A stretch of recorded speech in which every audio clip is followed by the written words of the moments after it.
Bueno, le decía que la columna se llama AMLO, promotor de una violación tumultuaria.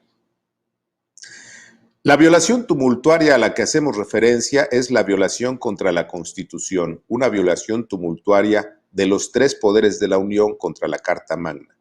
Y es que la ley suprema que todos juraron respetar, que todos quienes ostentan un cargo de elección popular o un lugar en la Corte prometieron respetar, es la misma que en manada, así en manada, todos la violaron de manera tumultuaria.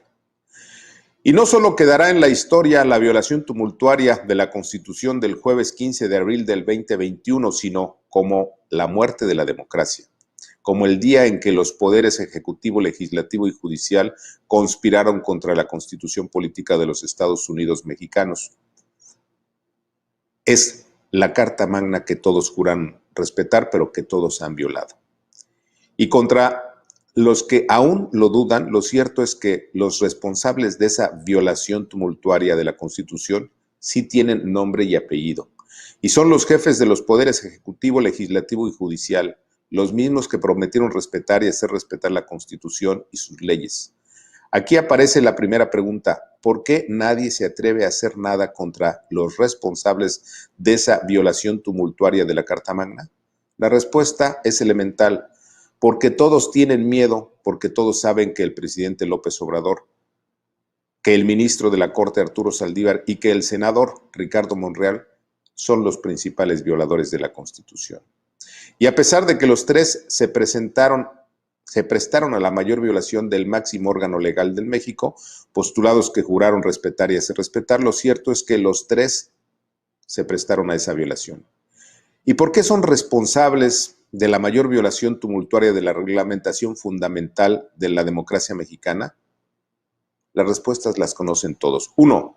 Porque López Obrador aspira a instaurar una dictadura para lo cual requiere el control total del Congreso y de la Corte. 2. Porque a pesar de que la Constitución define que la Corte no tiene facultades para enviar reformas al Congreso, el presidente de la misma, Arturo Saldívar, hizo pública una reforma que él mismo presentó al Congreso y de la cual se deriva la enmienda para ampliar el periodo de gestión de 4 a 6 años. 3. Porque es curioso que el Congreso y la Corte y el propio presidente repudiaron las ambiciones de gobernar en Baja California, del gobernador de Baja California, y de prorrogar su mandato, y hoy ellos mismos, los señores de la Corte, guardan silencio frente a la prórroga de mandato del presidente y de los órganos de la judicatura y de los consejeros de la judicatura. 4. Porque aún es más simpático que la enmienda al Poder Judicial enviada por Saldívar al Congreso es una violación al artículo 97 constitucional. ¿Y por qué se trata de una violación a ese postulado constitucional? Porque de manera tramposa el jueves 15 de abril del 2020, el partido Morena y sus aliados incluyeron un párrafo a la reforma de Saldívar que promueve la extensión de su presidencia de 4 a 6 años. Pero lo que omitieron los senadores de Morena, sus aliados y algunos senadores tramposos del PRI, del PAN y del PRD, es que el artículo 97 constitucional establece de manera clara que la reforma que por mayoría aprobaron en el Senado no solo es propia de tontos, sino una flagrante violación tumultuaria a la Constitución. 7. En efecto, el párrafo cuarto del citado ordenamiento constitucional, el artículo 97, dice a la letra lo siguiente: cada 4 años el Pleno elegirá entre sus miembros al presidente de la Suprema Corte de Justicia de la Nación, el cual no podrá ser reelecto para un periodo inmediato posterior. ¿Y qué quiere decir lo anterior? Elemental. Que lo que aprobaron de manera tramposa y chabacana y chicanera una mayoría de senadores el jueves 15 de abril del 2021 no es más que una aberración jurídica, en pocas palabras, una estupidez. ¿Por qué? Porque para ampliar el periodo del presidente de la Corte, los senadores de Morena, sus aliados y los tontos del PRI y de otros partidos debieron haber primero enmendado la Constitución, el artículo 97. Luego, ya con ese artículo modificado y sin el obstáculo constitucional, entonces debieron promover una reforma a la ley orgánica del Poder Judicial para ampliar el periodo de la presidencia. Pero tampoco pudieron haber hecho con el presidente en activo, sino para el siguiente presidente, porque la ley no se hace personalizada, o sea, no se debe hacer una ley para una persona.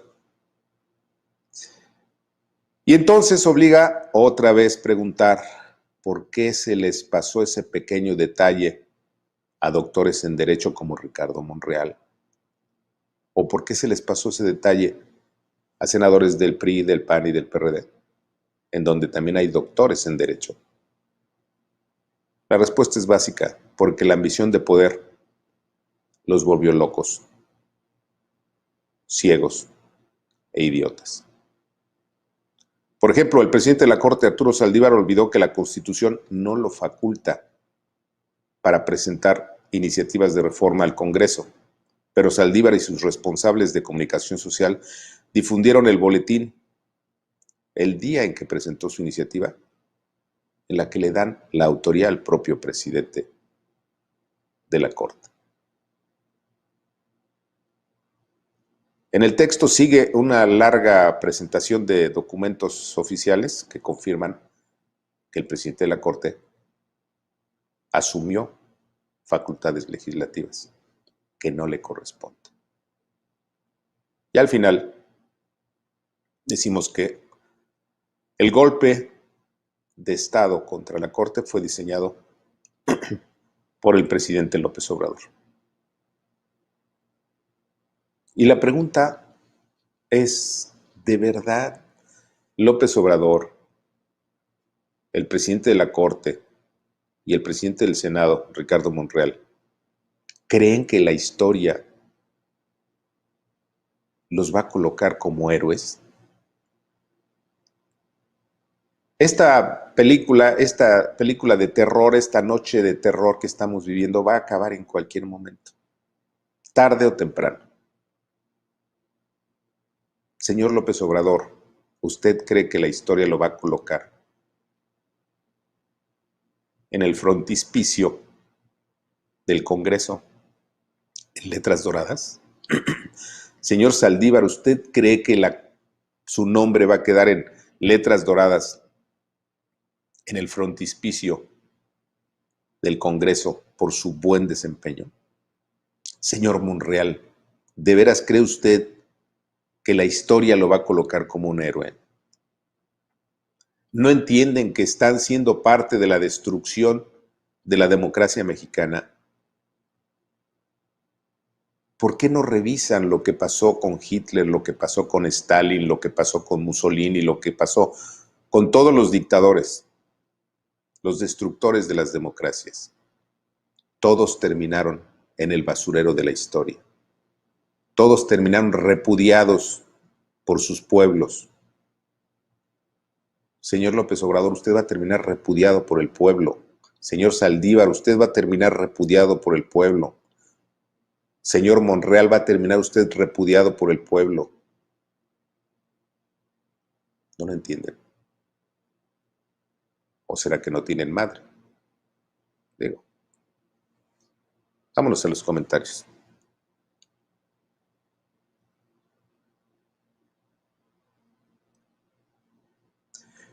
Manolo Salazar, buenas tardes, amigos de esta comunidad LGBTTTM. Le mando un abrazo, Manolo. Carlos Chong, gracias, Carlos, por el super chat. Muy gentiles. Ana Aguilar, gracias, Ana, por el superchat. Don Ricardo, gusto en saludarlo. Aquí en Nuevo León los candidatos se están dando hasta con la cubeta. Ya no sabemos, ¿qué dice allí? No le alcanza a ver lo que, ni por cuál. Déjeme decirle, Ana Aguilar, me acabo de enterar, por cierto, no sé si lo traemos, jóvenes, que el candidato del PRI, el PAN y el PRD, PRI-PRD, a ver si tenemos algo para ponerlo, revelaron que el candidato de Movimiento Ciudadano, este joven, no me acuerdo ni cómo se llama, Samuel García, tiene vínculos con el narco.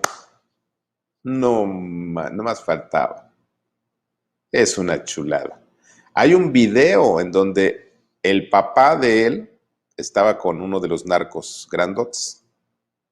El muchacho tenía entonces 10 años o 12 años, algo así. Pero además hay documentos que muestran que recibe dinero del narco actualmente. No mal, parece me gustaba.